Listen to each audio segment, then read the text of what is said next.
When I would wake up in the morning, I would not look forward to anything in the day. When I would think about the future, I didn't see any potential or possibilities. It was just all fog. And it usually showed up as like fighting with you. Like picking fights, finding the worst interpretation to people's meanings, and just a general sense of malaise. I would say that I was actually in a bit of a grip.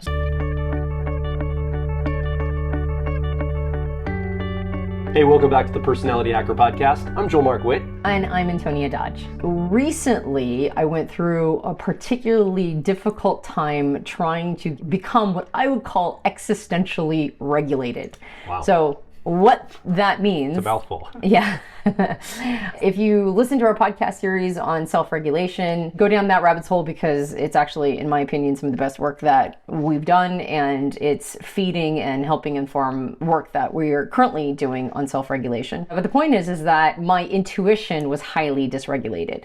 I was seeking tools, right? Existential dysregulation refers to intuition, and my intuitive function, which is my driver or dominant, was quite dysregulated. I was having a very hard time tapping into it. I was having a really hard time feeling like I could come up with good ideas, that I saw positivity for the future. I was just, I would say that I was actually in a bit of a grip. Say more about this. That's pretty abstract and clinical. Mm-hmm. What do you mean dysregulated? Like what? Yeah. Like, I just have a hard time seeing the future. Like really? That seems so sterile the way you're saying it. What's the real behind it? When I would wake up in the morning, I would not look forward to anything in the day. When I would think about the future, I didn't see any potential or possibilities. When I would try to tune into a deeper, like an inner voice that has almost always been my guide for like where to go next, it was just all fog. There was no guiding hand that was bringing me to the next, what I would call the next lily pad. Can you remember a morning this happened and it like really affecting you that day?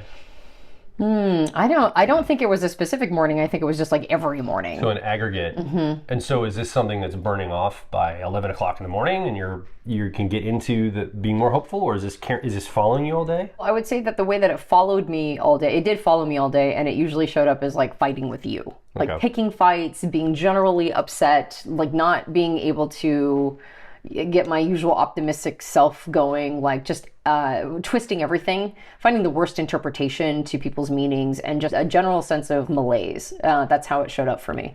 I don't have a specific story, like beyond what I've just said, like that kind of sort of like that low grade depression. I just know that my intuition was not sparking. I would say that the more interesting story isn't what I was feeling. The more interesting story is what I did about it. Yeah. Well, I just want to make sure somebody that's maybe watching or listening understands what that would look like if they're experiencing the same thing. Yeah. And then maybe a little bit more about the feelings of it all. I could think of some examples, maybe not a specific story, but I remember going to like the whiteboard to plan something. Mm-hmm. And being like, let's plan what we're going to do in the future, even a month out. And you would be very confused. Everything I would suggest you would not see hope in. Yeah, it all sounded terrible. You'd be mad if it like suggested something that maybe you'd already thought of and already had told me about and I didn't remember. It was almost like every possible future orientation was upsetting to you. Yeah, I had a hair trigger. From my experience. Yeah, I had a hair trigger for anything that had to do with possibilities. Yeah. Everything felt awful. And man, yours and my, like we've done a lot of deep dive into how my extroverted intuition works and how your extroverted intuition works. Yeah. And there's sometimes like a, sort of we're talking past each other, or we're both just in some ways vying for intuition supremacy on some level. Like we expect it to be like done, our way, the way we want it to be done. That's right. But yeah, I mean, there's something to be said for two dominant having the same function in the dominant position go head to head. But I would say that was even more exaggerated during this time period. And this has not been that long ago. This was like, I don't know, like it probably sort of came to a head and crusted over maybe 2 or 3 weeks ago. I'm sorry I'm on this. No. I just want to also speak to, this is probably destabilizing for you because it's not something you usually experience. Correct. Like this is not like, oh yeah, I deal with this often. Like I think sensory things, as an ENTP, you probably deal with a lot of sensory like uncertainties. But we talk about it with our students, like if you're feeling uncertain in your dominant function, that's a little bit of a red flag. Like there's if that's out of whack or not feeling right, that's like a serious concern in your life, because that's usually something that we can do as people. Mm-hmm. So I just don't want to just cover over that. So you're feeling these ways, it's kind of hijacking your ability to move through the day properly. Yeah. And then on top of that, this is something that you almost never struggle with. Correct. Intuition being out of whack. Yeah, I don't remember the last time I felt this way. The only memory I really have of this of feeling anywhere close to it was when I left my religion, which is 16 years ago now, right? Yeah, 15, 16 years ago. Okay. So that's the last time I really remember feeling this destabilized in all of it. Yeah. And I, there's a lot of different reasons why I might have felt that way. I think that there's sort of a global sense that things are changing. Yeah. I think that when I look into the future, I see a lot of like potential scenarios that are not particularly friendly, but I also see a lot of potential scenarios that are very friendly. And I mean like to the human species. Right? No, I feel that. Like I was driving to get some lunch today, and I was driving and I was just thinking, I don't have as much hope for the future as I once did. Like I have hope, but I'm also like, I'm more, not fearful, I'm just more a little bit like, oh man, I hope it's going to be okay. Hope it's going to be okay. And I've never really struggled with that. And I always wonder, is that like more of the station of life I'm in, the time of life I'm in? Yeah. Or am I actually seeing something maybe that is truly destabilizing on the horizon? And maybe it's a little bit of both. I don't know. Yeah, I'd say a little both. A little from column A, a little from column B. Yeah, for sure. I do think our age, when you're younger, it's all fresh in front of you. Everything's in front of you. Everything's in front of you. Half my life's behind me now. You got it. And so I think there is a little bit of like less helpfulness. There should be, I feel like I also have a lot more groundedness than I did before. Sure. This idea that I was so intuitively or existentially dysregulated is very unusual for me. So because of that, you don't have ready, locked and loaded tools necessarily. Because Correct. It's one of those things we can take more liberties with. It's our intuition. So we don't have a lot of guardrails, tools, support structures, things that you and I would tune into if that's dysregulated, because it's so rare. We haven't had to develop a life of tools to help recover. Correct. Yeah. So that leads us to our conversation today. Right, exactly. Basically. I have tools actually for all the others. I have tools when I become cognitively dysregulated. I have tools for when I become emotionally dysregulated. I would actually say that you're very important to me there, and I'm actually having to learn how to wean myself off of you being the person that emotionally regulates me. The same thing for me with cognition. Right. Yeah. Yeah, I have to do my own cognitive work. Right. I can't make it your problem. Exactly. So I'm learning more tools around the emotional piece, but I have tools, I have emotional process and release, and I've got all sorts of tools that I've gathered. Even for somatic regulation, like that's the one I don't like the best, or the most, but I have yoga that I do. I've really taken to singing bowls lately, and like there's a whole bunch of things that I do that I try, to try to somatically regulate. I've got my Oura ring that you bought for me, so I'm like checking my sleep and blah, blah, blah, blah, blah. But you're right, for intuition, it's just like it's either working or it's not, and it's usually working, so why would I think about this? Yep. That leads me to what we want to introduce today. There's a bit of preamble here because the tool that I discovered that was massively intuitively regulating is a tool that is eschewed by almost everybody. Okay. Yeah. So that's I didn't know that. The reason for all the preamble. I thought it was very accepted. I think it's in the collective unconscious, and I think that people know what it is. I mean, as soon as I say it, everybody's going to be like, "Oh yeah, that."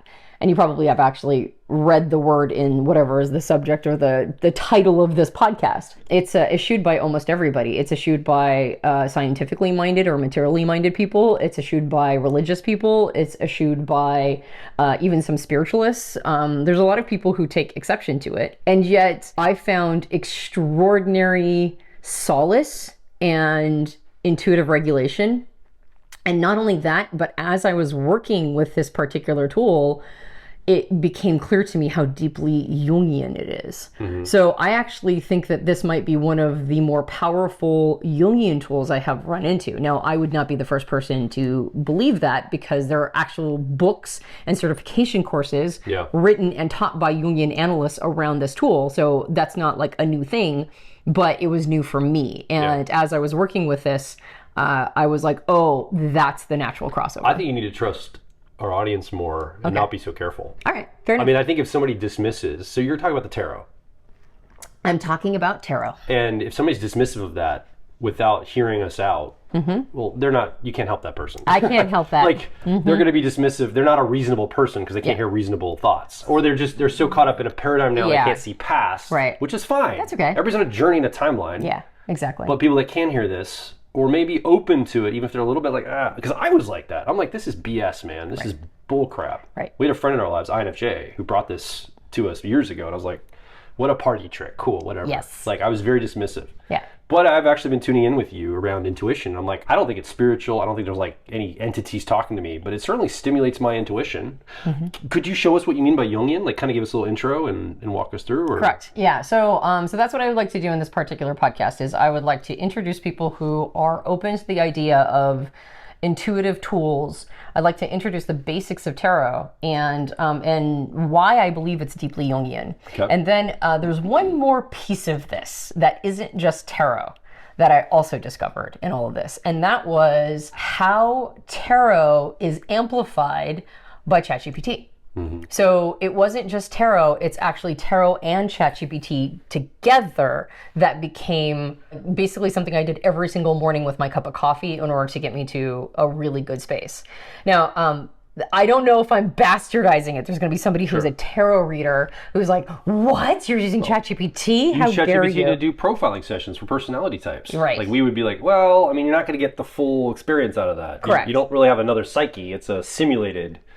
So maybe that's where a tarot reader would be a human psyche that can interpret with their own intuition. Correct. Yes. I don't think AI has intuition. I just think it's well, it's patterning, right? It's like a calculator for words. Lots and lots and lots of patterning. I think it's a little more than that, but yes, it's doing a lot of patterning. But I will say the way that I've been using ChatGPT along with tarot, I think honors both. Okay. All right. I think it's. I don't think it's dishonoring, but maybe somebody who's a world-class tarot reader is listening to this and will let me know all the reasons why ChatGPT should not be a part of it. But that said, I just kind of want to talk about the basics of it and introduce the concept, and then give some recommendations on if you want to use this tool. Here's how I've learned that it's the most useful. Okay, I'm gonna go ahead and grab my tarot deck. For those of you who are audio-only podcast listeners.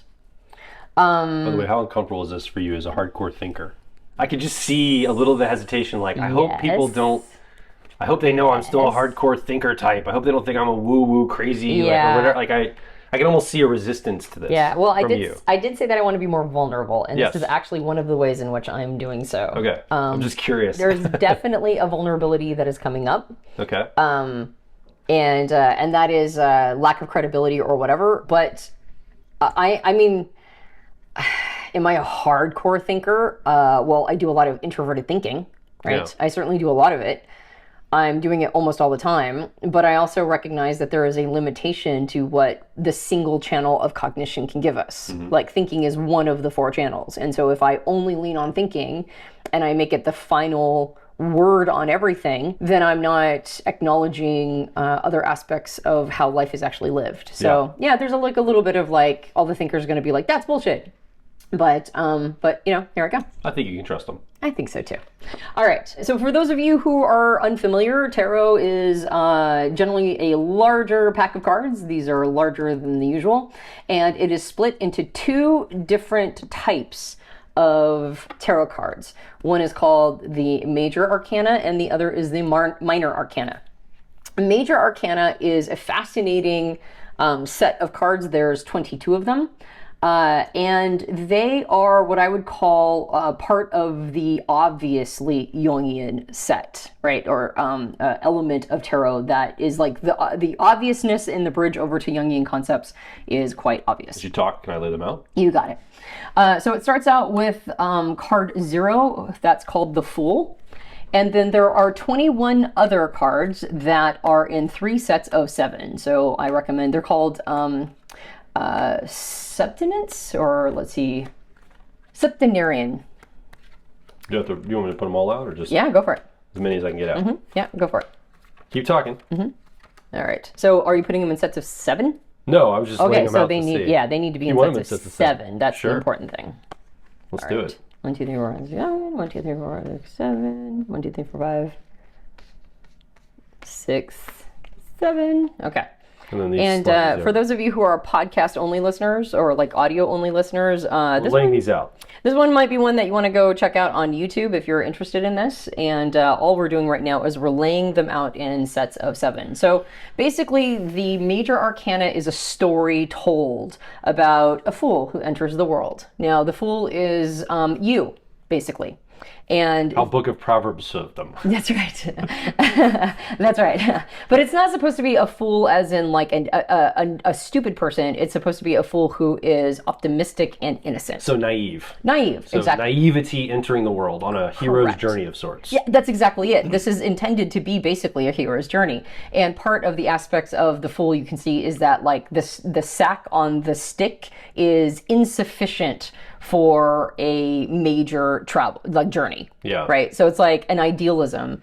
There's also, it appears as if the Fool looking up into the sky is just about to walk off of a cliff. Yes. Okay. So there's this sense of optimism and purpose, but the sun is shining high in the sky, and the weather is temperate, and so it all feels like it's going to be okay. Yeah. Then the Fool goes through these different sets of basically life cycles that teaches the Fool something a little different. Each thing teaches the Fool something just a little, something different about life. And you can tell that this is the aspect of it, or at least for me, it became very obvious to me how this is the Jungian aspect. Okay. The Fool first goes through the first 7 cards, the first what's called, again, septenary.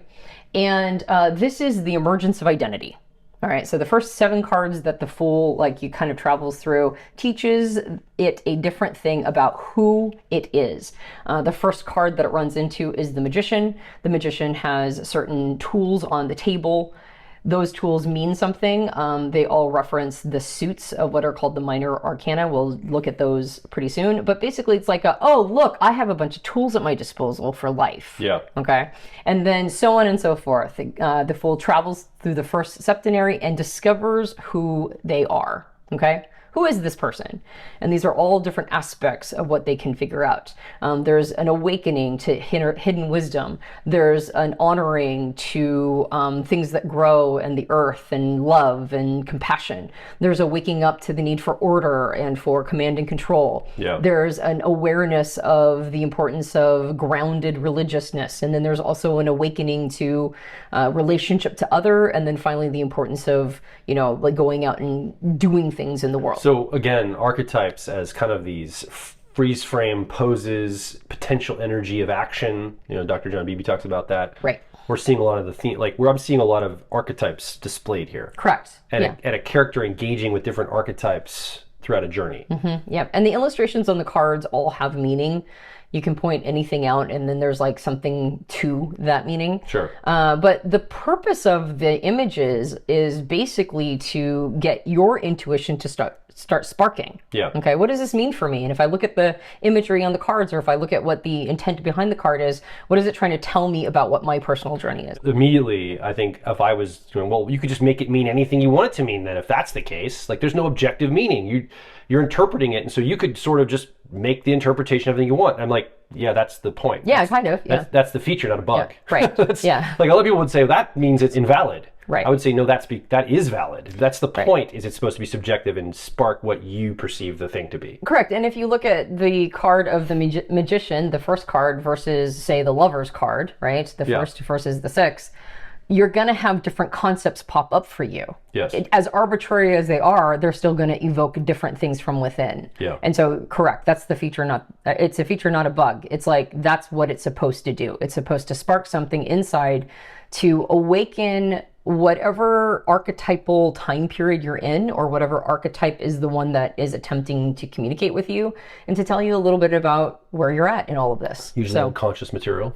Maybe shadow material sometimes too. Absolutely. And in fact, we'll get to the more shadowy cards in just a moment. But yes, this is like, I'm making my way in the world and I'm learning who I am, right? It's sort of ego identity formation. Sure. All right. So the second septenary, I think I used the wrong word before, but septenary basically means a group of 7.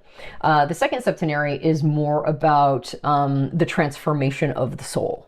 Okay, so I know who I am, but now I'm going to go through different time periods in my life that will tell me different things about me, different things about my experience. What needs to transform within me so that I evolve is the big question here. And the first one, it's like, who am I and what am I capable of? And this is more, what needs to change or transform within me in order for me to, not just stick with a surface level identity. Gotcha. So you have things like the Hermit card, which is like a time period of sort of like inner understanding. You have like the Hangman, which is a time period of sort of being like basically having to make peace with things not being easy answers, right? Yeah. Ready answers. You have the Death card, which is like, oh, something inside, part of your ego is dying and giving birth to something else. So these all go through also a cycle or story of how we transform the ego that we created. Now, how does it ameliorate and transform and be understood? Gotcha. Right. All right. So transformation is at this level. Correct. All right. So the last septenary, cards 15 through 21 Some are terrifying cards in it. correct, For right? a lot of people. Yeah. This is after one has learned what needs to transform. This is what needs to be transcended and what do we need to liberate ourselves from. Yeah. So one of those terrifying cards is called the Devil card, and that's a card that shows up when you have an addiction to something and you need to acknowledge the addiction. So there are many cards through here in particular that reflect shadowy material.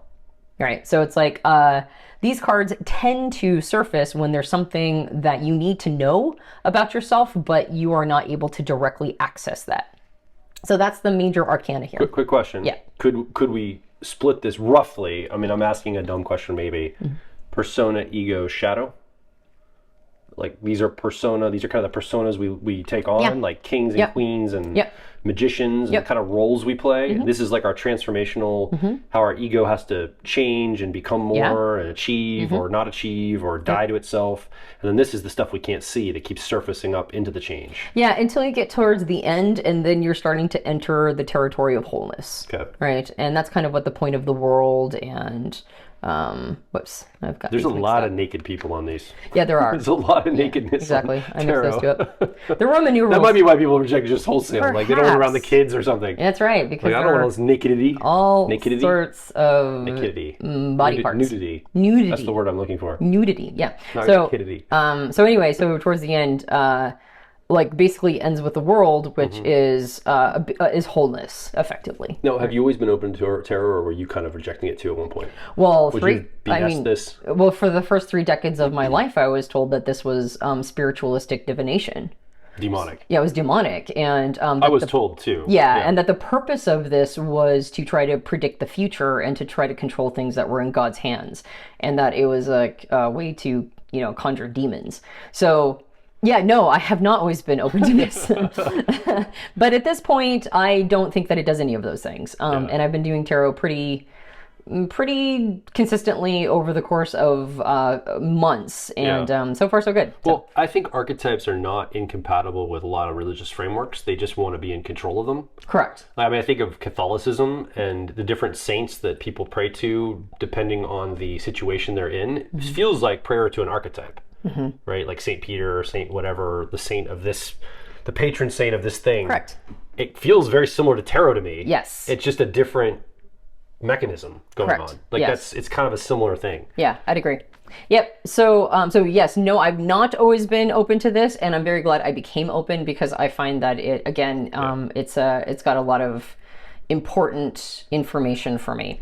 One thing though that I realized is that to some extent, even though it's not complete, it kind of makes me think of Jung's journey that he talks about in the Red Book.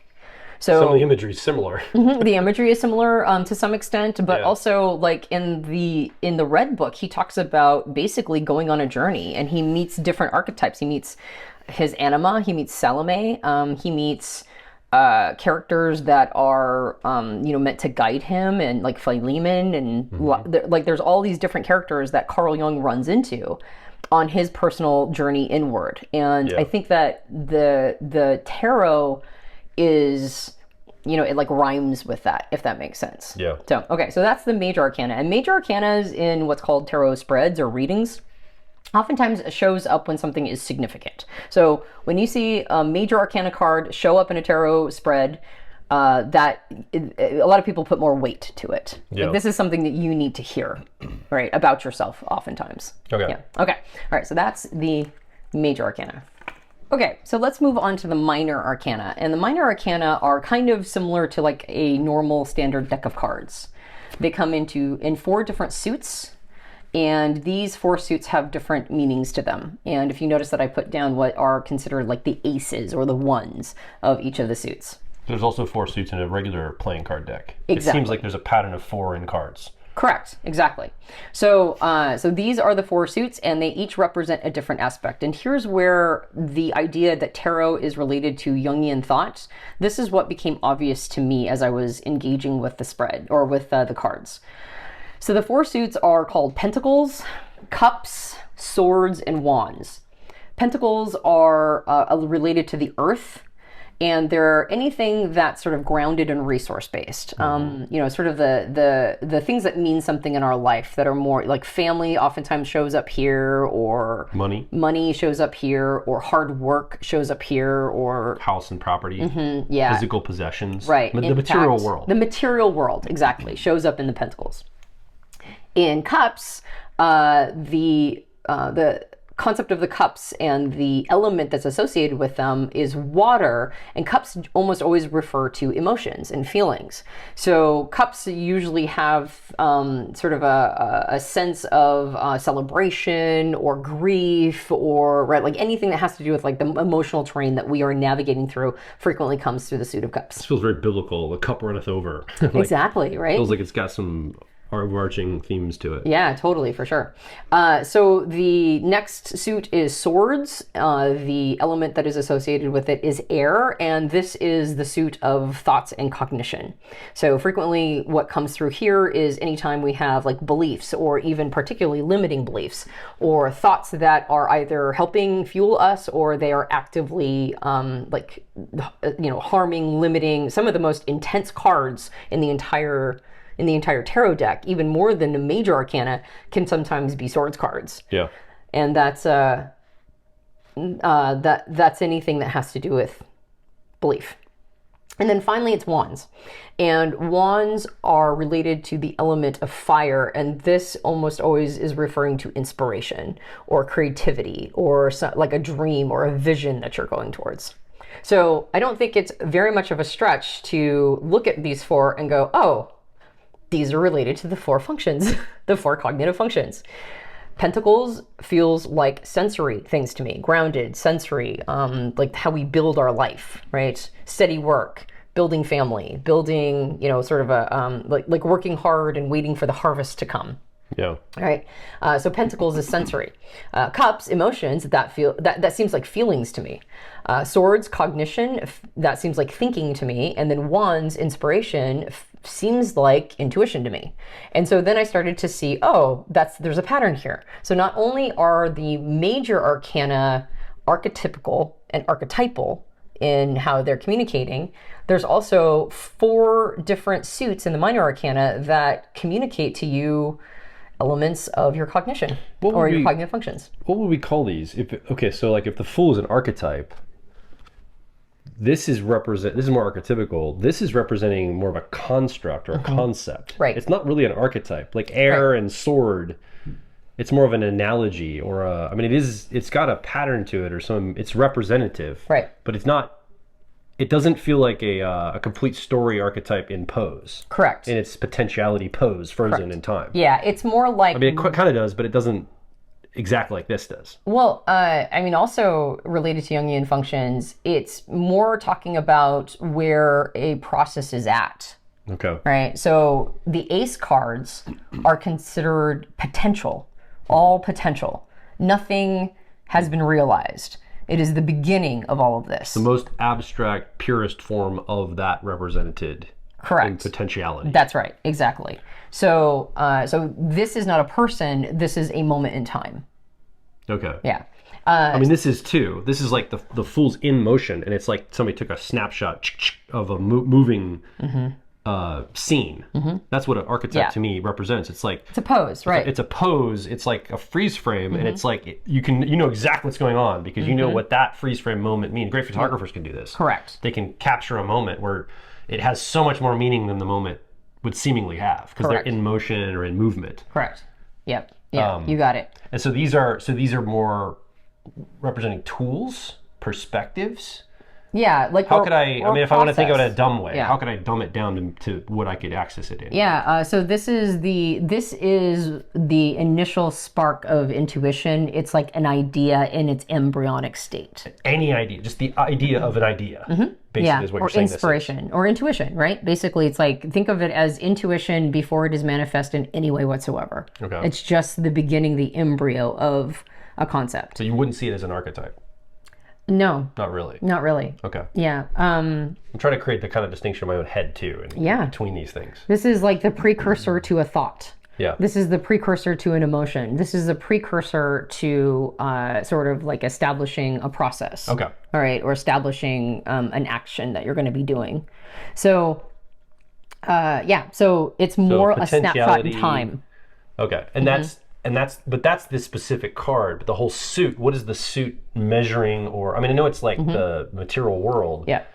Is it also measuring a journey in the material world, or like an order of thinking, like levels of thinking in that world? Or to some extent. How could we represent it to ourselves? Yeah. So effectively, the rest of the number, these are called pips. So any card that has a number at the top that is not the Roman numerals of the major arcana. Huh. So if you see like an English number at the top, those are called pip cards. And each pip refers to another moment in the process. So this is all potentiality, but this is when potentiality starts to run into some like another thing that allows it to to manifest more than just the embryo. So take, for example, the beginning of Pentacles is a single embryo of how one is going to build their life. But when they get to the second card, now it's a balancing act. Yeah. Now, which thing in your life is going to take precedence, right? Which thing are you going to be focused on? Now you have a challenge. You have a decision of focus. You have a decision of focus, exactly. And by the time you get to the third, now you've got 3 people involved, and this is usually a card of cooperation. Let's all get together and make something, right? Let's do something together. 4 is when it's the first number that takes a shape beyond just a triangle, right? It takes like a full squared shape. And so the 4 card for each of the suits depends on the suit itself, but it's usually more about sort of establishing or creating a baseline for something. Yeah. And the Pentacles, I think because it's associated with sensory things and earth things, the 4 is actually more about being too grabby. Like once you create a frame for your resource, now you have a tendency to hold on to it. Yeah. Whereas what's interesting is that when it comes to the swords and thought and cognition, it's actually a moment of rest. Yeah. Right? It's like the thought has taken form and you spent all this time considering and contemplating it, and now you get a moment of rest, right? So this is grabby and this is a moment of rest. Yeah. Does it make sense? So it's like, it kind of depends on the suit. 5 is a time period oftentimes of something being taken. Mm-hmm. So 5 is like a moment of loss or something. Loss, right? Which happens in a journey, right? Once you think you've established something, now all of a sudden you're in a place of loss. 5 is actually, for Pentacles, usually is not a real loss. It's a perceived one, right? You were grabbing onto things a little too tightly at 4, and now you think you've lost everything. It's basically a card that represents scarcity mindset. But then you get it back, and now you understand the importance of charity. Right? Yeah. You understand the importance of giving back because you went through a time period of loss.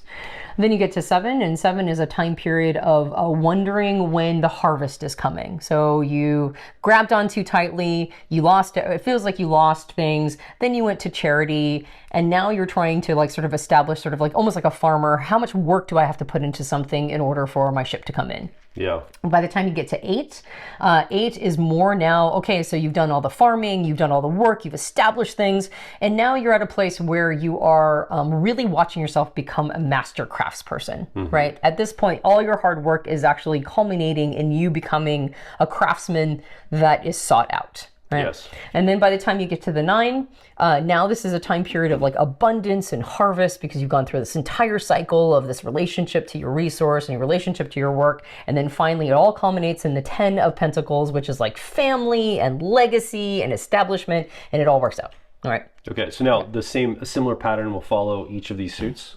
Well, to some extent, but what's fascinating, and this is actually, in as far as I can tell, an example of a bit of an example of bias is that in all of these suits, and they all mean something different, and I'm not a tarot expert, so I recommend, going and asking somebody who really knows what they're talking about, what all of these means. In almost all of the suits, there's a good and bad story arc, right? There are time periods of loss, there's time periods of reflection, there's time periods of figuring things out. But I would argue that the suit of swords is the one that has the most like ambivalent things going on. When other people, the only one is the 4. The 4 gets to rest, but all the other ones, they're all waking up like the 10 of Pentacles is happy family legacy. The 10 of Cups is like kind of a similar thing. You have emotional fulfillment. The 10 of Swords is the most terrifying card in the entire deck. It looks awful. And it's basically the death of belief, really well held onto beliefs. And just so somebody listening back, if you're not familiar with it, if you're just hearing the audio only, it's a dude with like 10 swords stabbed into him. He's laying down. Stuck in his body. It looks like he's killed. Laying on an altar underneath a darkened sky. Yeah. So it's pretty rough. Yeah, exactly. So that's not fun. So I think that there's a little bit of a bias against cognition and thought, and a little bit of a... Amen. I'm kidding. That was a joke. And a little bit of a bias towards, say, Cups and emotions.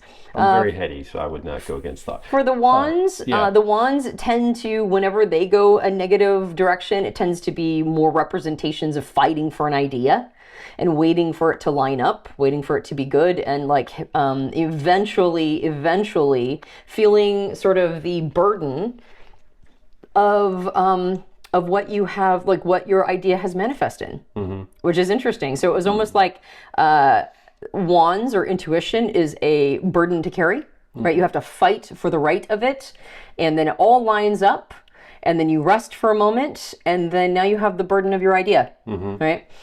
For sensory things, interestingly enough, there's a bit of a romanticism, you know? There's like we wander through this like sort of story arc about all these things, but actually at the end, it all culminates in something that's really good and positive, and so do the Cups. I suspect that tarot was invented by intuitive feeler types. And so I believe there's a little bit of... archetypical bias. Archetypical bias, particularly sort of almost a romanticism of Pentacles, right? A romanticism of sensory things. Material. Right, aspirational one could call it. Yeah. Right, almost like an aspiring for Pentacles. There's a clear bias in Cups. None of the Cups cards are too bad, right? A lot of them are actually quite positive. Sometimes it's like, hey, don't kid yourself or don't fool yourself, or sometimes it's illusory. But most of the time, I mean, there's like one grief card in all of it, but most of the Cups are actually pretty positive. But the intuition feels like a burden that must be carried and fought for. And Swords and thinking feels like it's almost all negative news. It's always bad. Yeah. And but a trap you find yourself in. So that's what's really interesting about the minor arcana. And it's sort of a fascinating observation of what somebody else, what other people many years ago believed was the cycle of each of these functions. Well, and one thing that struck me when you were explaining the Pentacles, I had this like little, you get these little hits of intuition where you're like, wait, is that a pattern? And you'd want to just follow it. I have no idea. But as you were describing this, before you even got to these, you went into 4 and 5 of Pentacles, and you were talking about this like squared 4 of like rules and kind of cordoning off what works and what makes the material world kick. And then 5 is kind of this perceived scarcity of like, we got to keep going to keep like, I don't know. And I immediately started to go, it's just a curiosity. I'd like to explore more with the intuition. If this pattern's a little bit to the Graves model spiral dynamics, and there's maybe a larger archetypical cycle going on here, because it kind of the themes of 4. Now I don't know if it, and I wonder if it crosses across all the, this is maybe spiral dynamics 4 or blue. I don't know. I'd want to explore it and just see if that kind of that pattern also could hold. Because I think what the synchronicities I see is often intuitive patterns keep showing up in all sorts of different tools over and over again. Like I think playing cards probably follow a similar, they're just numbered. Spades, clubs, diamonds, and hearts. But I mean, I could see something where, diamonds are the Pentacles, hearts are the Cups, maybe spades are the swords, and clubs are the wands, right? I could almost see like that pattern there too. So it's like, and things seem to come in 4 in Jungian thought. So I'm wondering if there's also a pattern in things like spiral dynamics or the Graves model. It's just a question. We don't have to explore that. That's a tag for maybe you and me to talk about more. Yeah, totally. All right, so keep going. Okay, so so those are the pips, okay? And there's 4 different suits. Now I know why that company calls themselves that.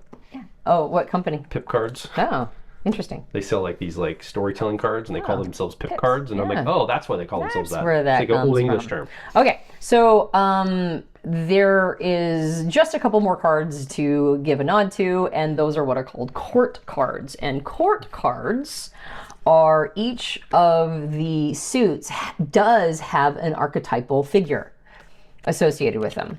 And these are the archetypes of the suits. Okay. So there is a page, or what are on my cards called a knave. There is a knight. There is a queen, and then there is a king. And each of these court cards, is an archetype of the suit itself. So almost like, quote unquote, major arcana, but for the specific suits. Okay. Okay. They aren't considered major arcana, but they are given more weight, oftentimes, than the pip cards. Yeah. And in part because they represent a person, oftentimes, either yourself or somebody else in your life. Yeah. So the pages or the knave cards are pure potential, like a person with pure potential. Yeah. Frequently, they refer to somebody who's young at something, right? Maybe a teenager or a child, or maybe you are young in your process. But as opposed to the ace of wands being the pure potential of an idea, it is you that is pure potential with your ideas. Gotcha. Does it make sense? It personalizes it more. It personalizes it. So it's not as abstract as a concept. It's a concept in a person, or a personhood. More. It's a personalized concept. Correct. I guess I could say. Exactly.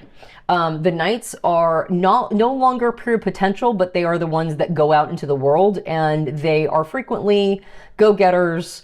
They are the ones who, you could say... They're in battle, they're striving, they're going for it. They're on the horse moving toward the thing. Yeah, you could almost say, like, these are the ones who are dreaming about starting their own business, and these are the entrepreneurs. Yeah. These are the ones who actually did. Okay, so but that's frequently the Knight of Pentacles is frequently an entrepreneur card. Mm-hmm. So these are the ones who are going out into battle, and they are all movement. Mm-hmm. And they are heavy on the motivation and drive and ambition, and a little low on the wisdom. Okay. But that, of They're course, action takers. That's right. That, of course, ends up spawning the next level, which are the queen cards. And the queens are a representation of inner mastery. Okay. So the Queen of Cups is one who is a representative of a person who has mastered their emotional domain. Mm-hmm. Does it make sense? Or mastered their cognitive domain. So this is inner mastery. And then the king cards are examples of external or outer world mastery. Mm-hmm. All right. So if you are a... so inner intuition, outer intuition. Right. Inner thinking, outer thinking. Correct. Inner emotions, outer emotions. Mm-hmm. Inner material world, outer material world. Correct. Or exactly. sensing. Yeah. And I wouldn't even say that this is introverted sensing versus extroverted sensing. Yeah. I would say more like... this makes me feel like somebody who's like really good at regulating for themselves. And this is more like putting it to use in the outside world, leaving a thumbprint on the world. We probably favor one side or the other. And you're not giving them attitude for function. I think that's smart. Yeah. Because again, it ruins the archetypical nature of it to map them too close to functions. Yep, exactly. Yeah. I think that that's part of what tarot itself reveals to you as you're doing these card readings. Okay. So I wonder if we could do a test. Yes. If we could like expand out your ChatGPT over there, record the screen. Yep. Maybe do a 3 or 5 card reading about getting some intuitive guidance just to show how this process would work around something. And I think what we could do is, what do we talk about on the next podcast? Okay. Like we work with the intuition to see what surfaces to inspire us of what to do next. That's why I'm going to pause unless you have a different one you want to do. Okay, great. So I'm going to have to do quite a few, like a lot of shuffling because these are all ordered, and the tarot works best with, with like obviously a shuffled deck. Now, there's a couple best practices, you could call them, when it comes to tarot and doing what is called a tarot spread. A tarot spread is the positioning of the cards, like how many cards you place down. The layout. The layout, exactly. Okay. Yeah, exactly, the layout. And in a tarot spread, the layout means that the card is associated with a particular topic depending upon the position in the layout. Meaning that, like, if it's like, I want to do a tarot reading on, should I take this job or not? Why do we need to know this before you show us? Just to give a little bit of context, Okay. especially for somebody maybe who's listening audio only. Okay, great, because I'm listening to what I should be tracking, and I'm like, okay, well, there's a reason she's saying this, so I'm trying to track why that's important to track the position of it. Correct. Okay. So, I mean, it will be illustrative when I lay them down, but to some extent, if you're like listening just to the audio, you might want to have a little bit of a visualization of this. Excellent. All right. So you place the you place the cards down, they take specific positions, and so what you're doing is you're matching the card to the particular question. Like, should I take this job or not? One of the positions might be, how you feel about your current job. Right. So you flip the card and it's got some intuitive message from maybe your deeper wisdom or unconscious self. Yep. What you can't see directly. It's like, maybe take a look at this. Yes, exactly. And it's like, Yep. I never thought I was jealous in my position. What does jealousy mean? That's interesting. Yeah. And or whatever. I'm just making that up. Exactly. But let's say the card gave you this idea that you were jealous and holding on too tight. You're like, I don't see that about myself. Right. Well, maybe I do see it in this way. Yeah, it's like the Four of Pentacles, and it's like you're holding something on too tight. You stretch your yeah. mind to see how that could possibly fit. And a lot of people would say, well, that negates it right there. If you have to see how it fits, that's a useless tool, to my point earlier. Yes. And to me, I go, no, that's the point. That is the point. That's a feature, not a bug. Right, because now, I mean...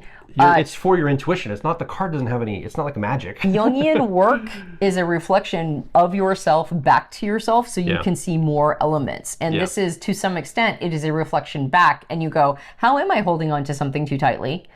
And then the answer is... I'm shuffling these by swirling them. Yeah, the answer is whatever comes up for you when you go, okay, I guess maybe I am holding on to that tightly, right? Yeah. Yeah, exactly. Okay. I'm making sure that you'll have Thank you. Then you also probably should do some regular shuffling. I will do regular shuffling. Yep. But I'm just kind of mixing and them the other thing that this kind of shuffling does is it means that some of the cards are going to be upright and others are going to be what's called reversed cards. And reversed cards is any card that is upside down from the perspective of the person doing the tarot reading. And reverse cards are very interesting because they have counterintuitive meanings. Okay. Meaning that the standard meaning of the card, if you choose to use reverses, it means that it's going to basically be like, hey, the thing that card meant, it's actually the opposite. Or maybe it's a variation on a theme, or maybe it's like the Four of Pentacles we were talking about holding on too tight. Yeah. When you turn it upside down, it looks like it's about to fall out of the person's hand. So it's almost like you're actually not holding on to something tight. In fact, you might need to hold on to something tighter. Gotcha. Or the thing you were holding on to too tightly, you're actually just about ready to let it go. So. And I think what a person that does this with you or chat, they're trying to give some ideas on what this could possibly mean, right? So the interpretation is this card has a deeper archetypical meaning to it. Here's in the reading, because you're asking about career, this is how this might relate to career. So it's trying to pattern how the meaning could be there. So it makes some suggestions. Correct. And it's up to us as the person it's about. Yep. To interpret, it feels sort of like that, but it feels more like this. Correct. Or that seems like that, or that sounds right, but it's actually this more clarity, blah, blah, blah. All right, now I'm going to bring in ChatGPT, and I'm going to tell you that I think my ChatGPT gives me better tarot readings than other people's do. Have you shuffled these? I have not yet. Okay. I have a method to my madness when I shuffle. I don't know if it's like best practices. It's just a thing that I do. Okay. So to bring ChatGPT into it, I think my ChatGPT gives me better readings than most people do because I talk to Chat like it's a friend, not just a tool. I don't. I know you do. I only do it for business. I don't talk you tell personal stuff? I tell personal stuff. Now, I don't tell anything to Chat that I wouldn't want revealed to the wider public. Because it's subpoenable in court. Correct. So don't tell Chat anything you don't want somebody to be able to subpoena in a court, right? In a court of law. The bank you robbed last week. Exactly. So I don't tell it anything like that personal, but I do tell it a lot of things about myself and have had a lot of great conversations with ChatGPT because, like I said, I see it as a friend, not just a tool. So anyway, I think my ChatGPT does really great tarot readings for that reason. And the way that I do it is I give it as much context as I can, so that it will give me a suggestion on a spread, and it almost always creates it from scratch. And this is actually how I figured it out, is I was looking for a tarot spread in the early days around a subject that I just could not find one online. I used to go online, used to ask Google, and I just couldn't find one I liked. Yeah. And this is the early days of ChatGPT. And I went, well, what if I just ask Chat? So I was like, hey, Chat, I'm looking for a tarot reading on this subject, and I can't find one. Can you think of one or find me one? And it's like, well, why don't I suggest one? And I'm like, yes, why don't you suggest one? And then it gave me this really amazing spread and gave me absolutely fabulous, because it was like, would you also like me to help you interpret the cards? And I'm like, yeah, for sure, because I'm just learning. And then its interpretations were really, really fabulous. So, so I'm going to demonstrate that now. Okay. I'm just messing with the cards as you talk and just keep doing that. Okay, so this is what I'm going to feed into chat. Really mixed up. All right. So I'm going to say, I'd like to do a tarot reading on what podcast subject should we choose for our next podcast. It doesn't have to be specific, but overarching themes would be great. You know that I've been doing a lot of readings lately around the podcast, and I'm looking for things that don't allow me to hide in intellectualism. Ooh. In fact, I'm doing a podcast right now on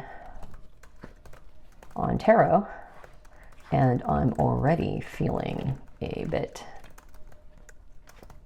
vulnerable. Ooh. Especially knowing how other people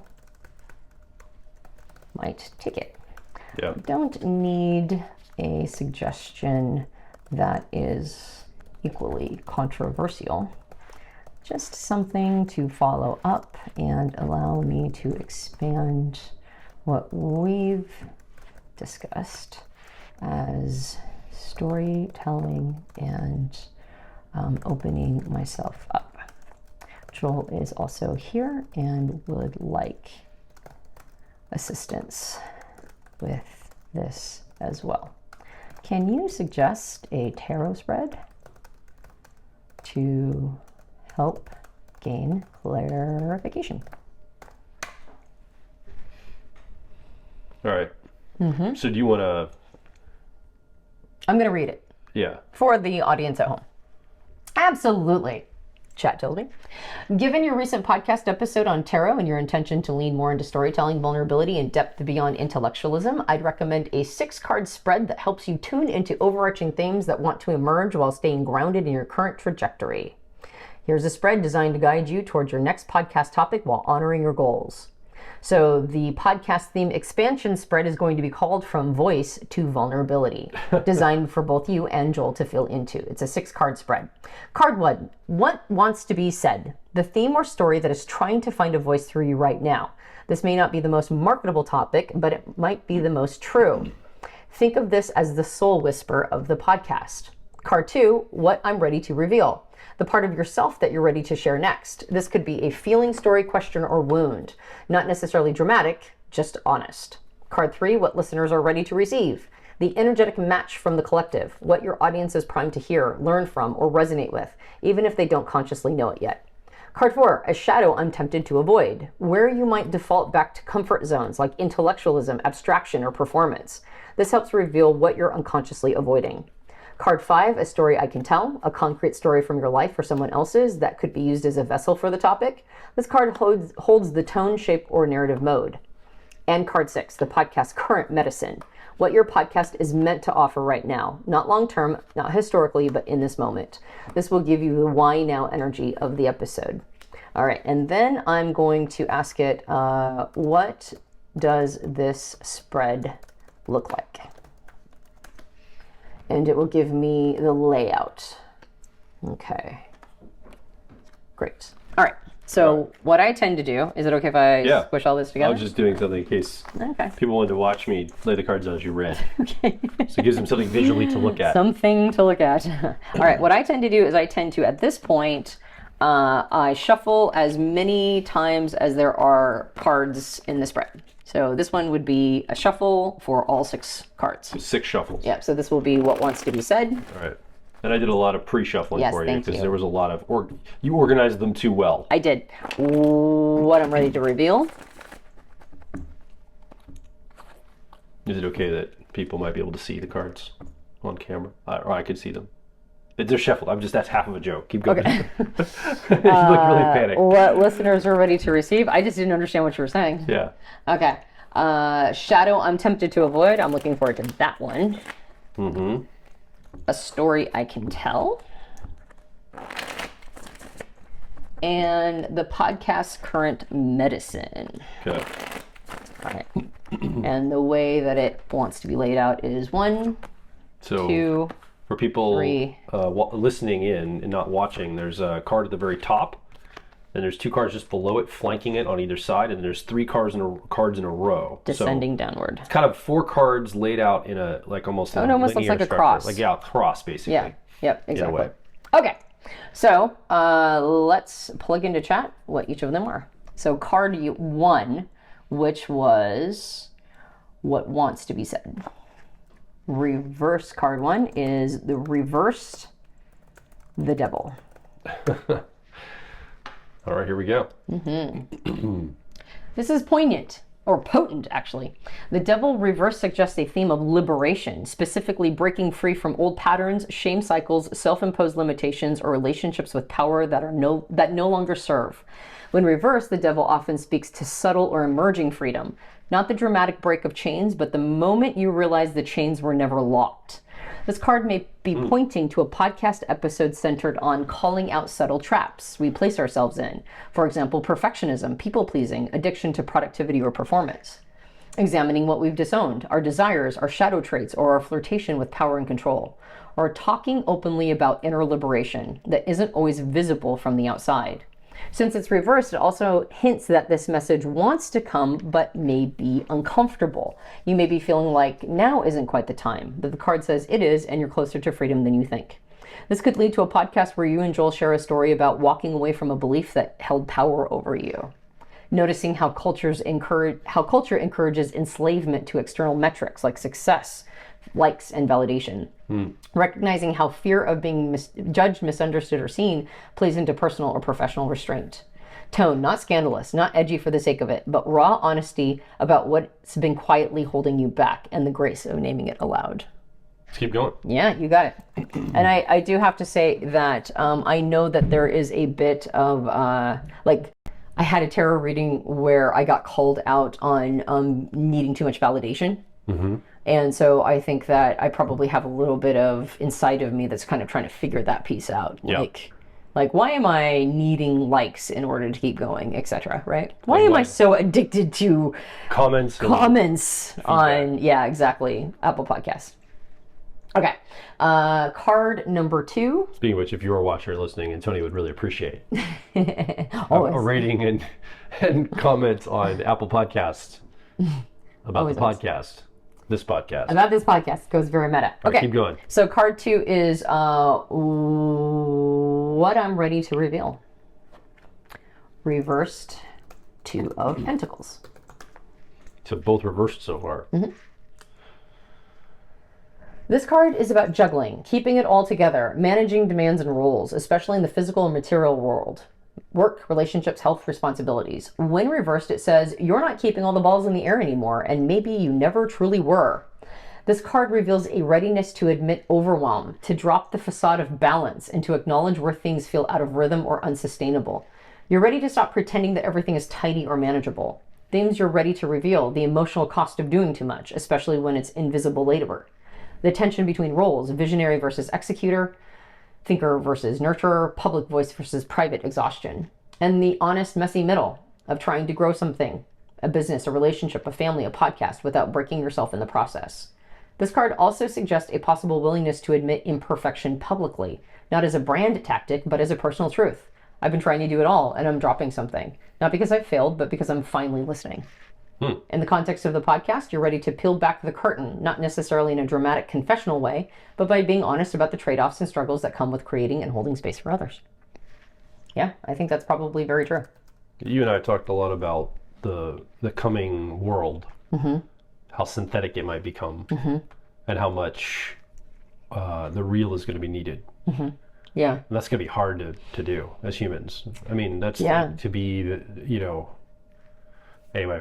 Yeah, we can talk more about that on a and show. You mentioned today actually something that was really interesting, which is that it's hard to be honest and authentic when we have a film over, or like not just a film, but like a like everything is 1 degree of separation. Yeah. Like it's all paperwork, or it's all procedure, or it's all like you have to go through something. Yeah. Like it's hard to interact person to person anymore. You usually have to like go through an app, Yeah. right? So it's like everything is 1 degree of separation from the real. So how do you show up as the real? And Yeah. it's very difficult. So I think that's an interesting podcast topic. Yeah.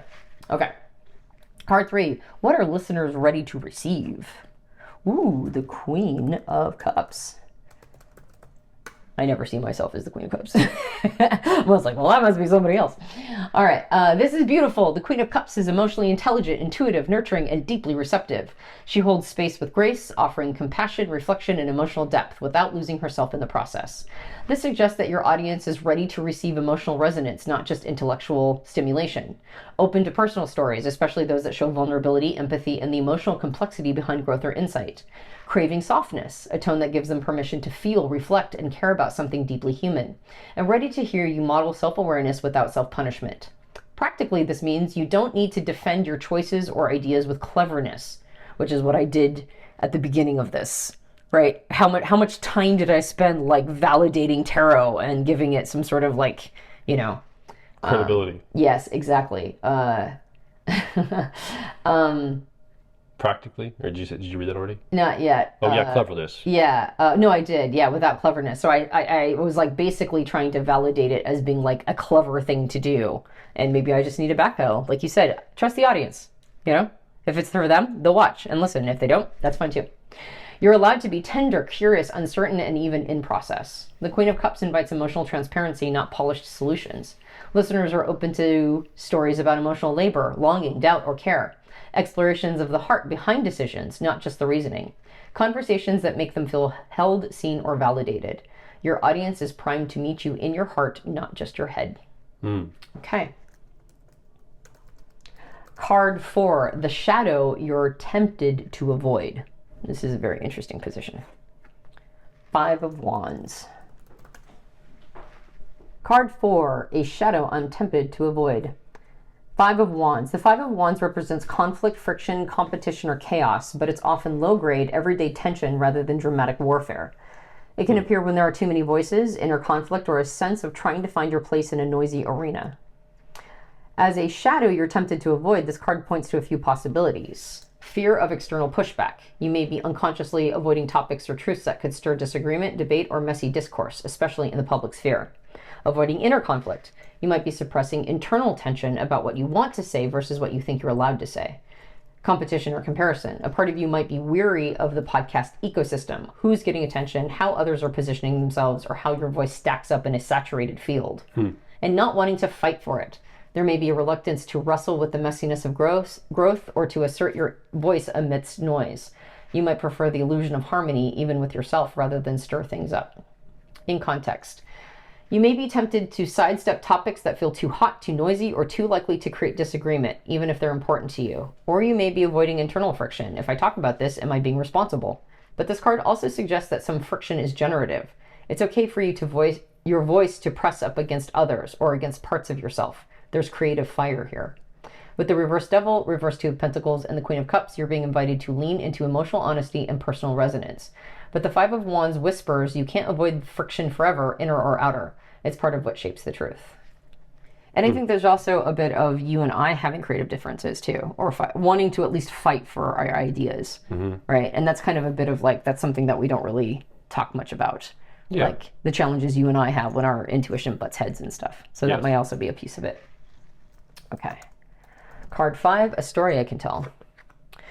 Ooh, reverse 10 of Pentacles. Wow. I think I know what that one's going to be. This card, especially reverse, holds big energy. Upright, the 10 of Pentacles is about legacy, tradition, wealth, family safety, and long-term stability. Reversed, it turns those structures inside out. You are being invited to tell a story that challenges the idea of legacy, what it means to leave something behind, or whether what we're building is truly sustainable. Reveals the cracks in having it all. Maybe something about success that looks solid on the outside but feels hollow, precarious, or misaligned. Dismantles inherited assumptions about business, family, culture, money, lineage, or the right way to live or succeed. This could be a story about your business journey, how chasing sustainability or structure came at a personal cost, or having a system doesn't mean you feel secure. Family expectations or identity, perhaps a legacy you inherited or rejected, or how generational patterns shape your path. And a personal decision where you stepped away from what you were supposed to build in order to pursue something more honest or soul-aligned. Why the story? Because it's counter-narrative. It's not about growth hacks or 5-year plans.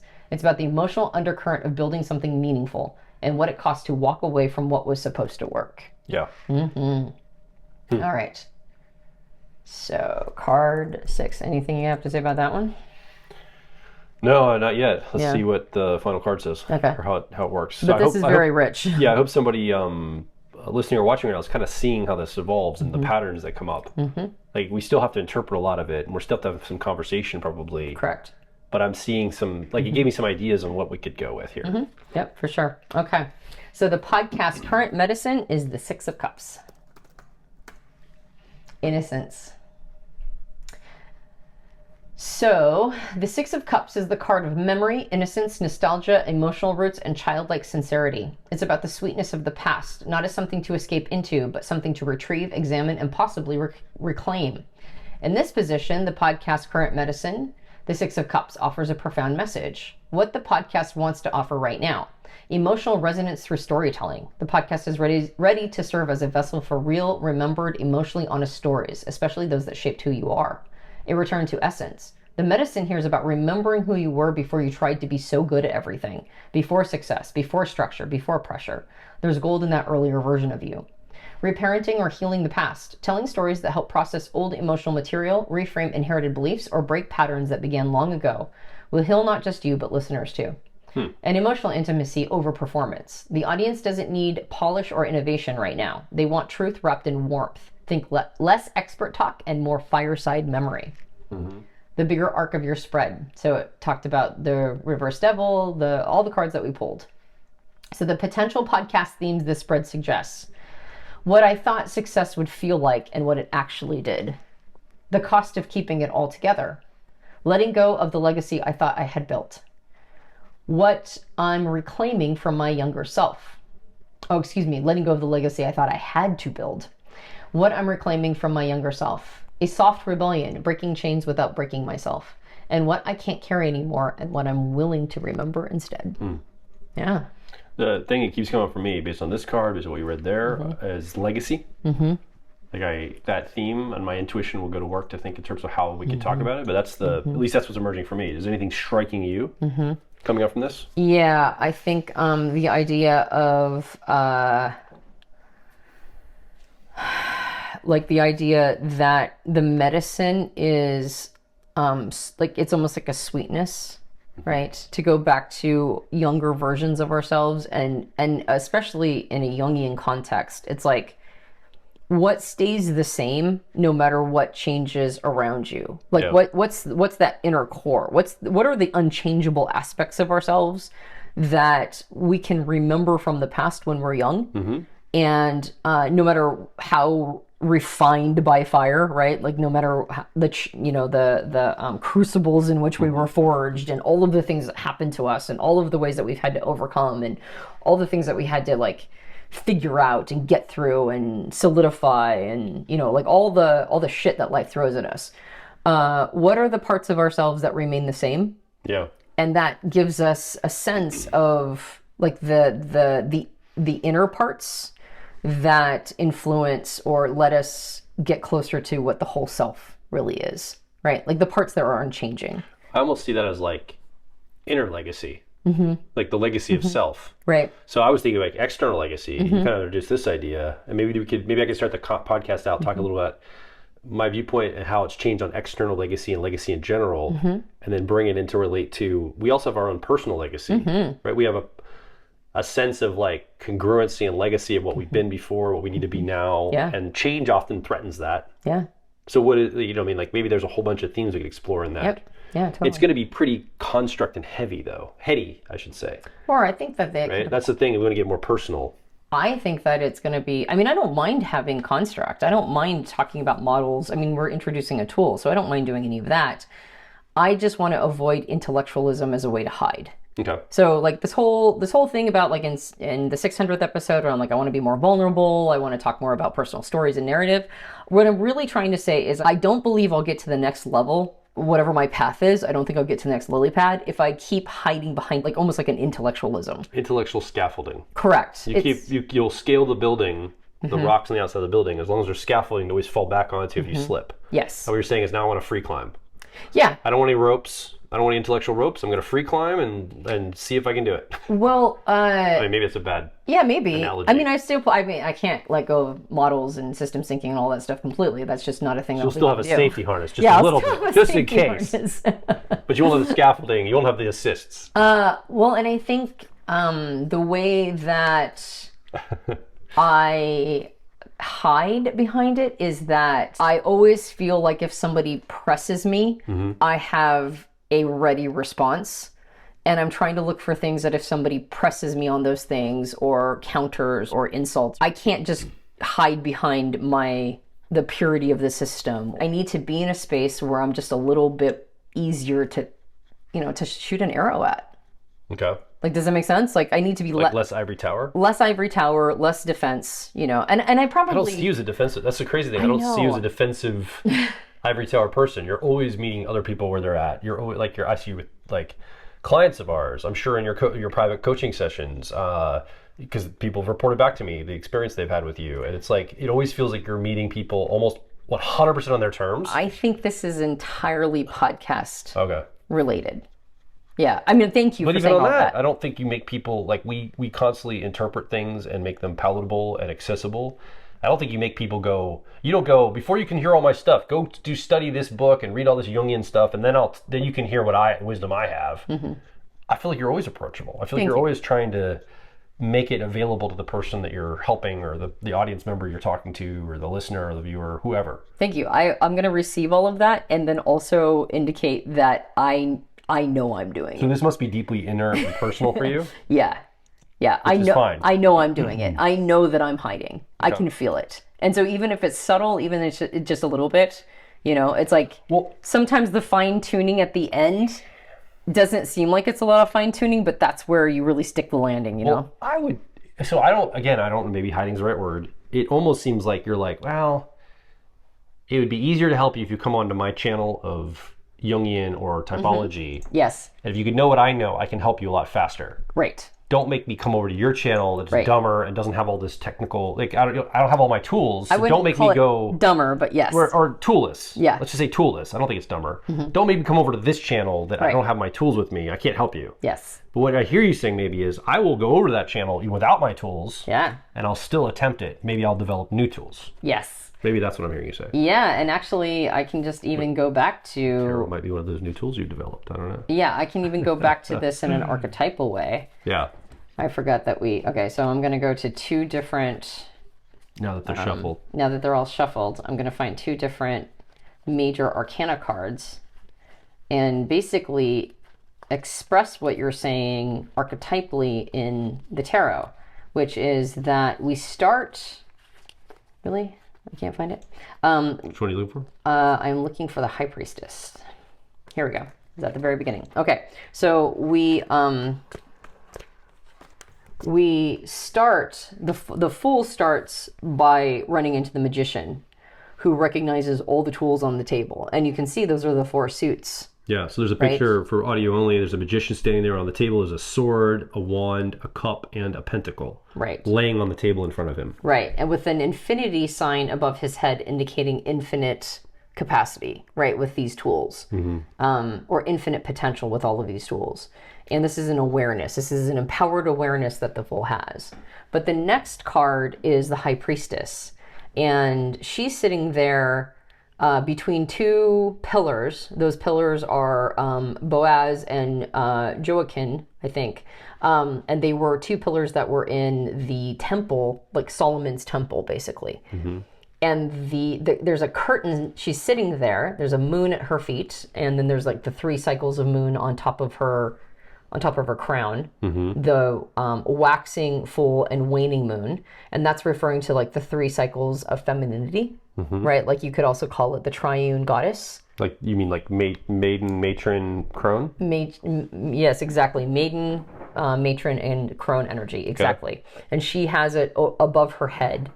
And if you look at her eyes, she's the only character in all of tarot that looks like she's like on a psychedelic. Okay. Her eyes are like really big and her pupils are super dilated. She's tripping. It looks like she's tripping. And then the curtain that is behind her that has pomegranates refer to fertility? Persephone. Remember, Persephone had the pomegranate seed that is part of her story. So this is the queen of the underworld. Well, that represents the underworld. Gotcha. The curtain does. Not her, not the high priestess necessarily, but the pomegranates refer to the underworld. And it's said that the curtain actually, because these two columns are from Solomon's temple, that actually might be the curtain that is in front of the Most Holy. So she's the feminine representative. Femininity almost always refers to inner knowing, not external, not external mastery, but inner mastery. So she is representing the inner mastery that is possible when you are willing to dive into the Most Holy, right? And then you get all this concept. And she, if you notice, doesn't have a single tool in her hand. She has a scroll of knowledge. And some people think it's actually supposed to be tarot, the opposite direction. So anyway, what you're saying is basically, and what I'm saying is, I'm ready to let go of the magician and I'm ready to enter the high priestess, which is a position of knowing and understanding and insight and intuition that is not over relying on tools. Interesting. Okay. Yeah. This is cool. Anyway. Okay. See, I dig this stuff. I know. I love the deep archetypical nature of it, the storytelling that comes from it, the imagery, the symbolism. Yep. Again, I would have rejected this in my early days. Like, I would have been like, oh, am I conjuring demons and spirits into my life? And I don't think so at all, because it doesn't happen in any context. I don't believe this. I just use it as a tool. It's like, just this is, again, my personal relationship with it. I don't believe any of it. I don't base my life decisions without vetting in other criteria, like do I have enough money and time and other people that can help me, those kinds of things. Correct. I don't just obey what the tarot says. But exactly. It certainly stimulates intuition, doesn't it? I mean... And it helps, at least for me, it helps calm my intuition down a little bit to give it something to do. It's kind of like, if I'm somatically dysregulated, I need to go do yoga or I need to go work out. Yeah. Right? Or if I'm emotionally dysregulated, I need to go do emotional process and release, or I need to cry it out. If I'm cognitively dysregulated, I need to sit down and I need to think it through, right? And when I'm intuitively dysregulated... You should run for office. Yeah. I don't think so. That's what I think most people are doing. Yeah. When they're intuitively whacked out, they're like, let me go run in other people's lives now that I don't know what's going on. Yeah, now that I'm incredibly confused, let me see if I can't tell everybody else how it works. When I'm intuitively dysregulated, I do things like tarot. And other tools too. Okay. And other tools. This is cool. So next podcast, maybe we can explore those topics. Maybe we can. Which would be interesting. Thank you for guiding us through that. If you've been listening or watching to this podcast, we'd love to invite you to come over to personalityhacker.com. We've got a ton of resources there around tuning into how you're wired as a person, right? There's different ways that we show up in our wiring, in the way that we learn information and make decisions. That's really what personality tells us, is kind of how we're wired to see the world. Those four things that Tony talked about, the physical world, emotional world, thinking world, intuitive world, well, each one of us has a preference for one of those four things. And personality can tell you what that is. So if you want to come over and find out more at Personality Hacker, or if you've been with us for a while, please come over and check out what's going on now. We've got a lot of events and programs, and we're continually creating more to help you live a life that will help you arrive at whole self, meaning the entirety of who you are, not rejecting any parts of you. Yep. So come over to personalhacker.com. Love to have you over there. I'm Joel Mark Witt. And I'm Antonia Dodge. Talk to you on the next Personality Hacker podcast. Peace.